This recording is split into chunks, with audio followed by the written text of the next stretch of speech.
கடந்த சில மாதங்களுக்கு முன்பு தனது 50 ஆண்டுகால திரைப்பயணத்தை தொட்டிருந்தார் இயக்குனர் பாக்யராஜ். இதில் அவருக்கு ஒரு பாராட்டு விழா நடைபெற்றது. அதில் முன்னாள் முதல்வர் திமுக தலைவர் ஸ்டாலின் அவரை புகழ்ந்து பேசினார். அந்த காட்சிகளை பார்க்கலாம்.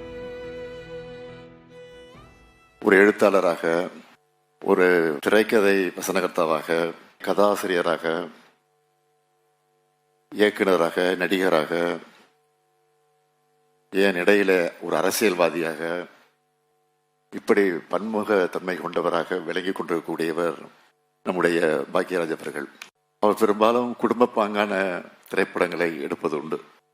அவருடைய படங்கள் ஒவ்வொன்றையும் நான் பார்ப்பது, ஒரு படத்தும் கூட நான் மிஸ் பண்ணது கிடையாது. துணை முதலமைச்சராக இருக்கக்கூடிய உதயநிதி அப்பொழுது என்னுடைய கை குழந்தையாக இருந்தான். அதனால் எங்கேயாவது சென்றால், அழைத்து கொண்டு சென்றால் அழுது கொண்டிருப்பான்.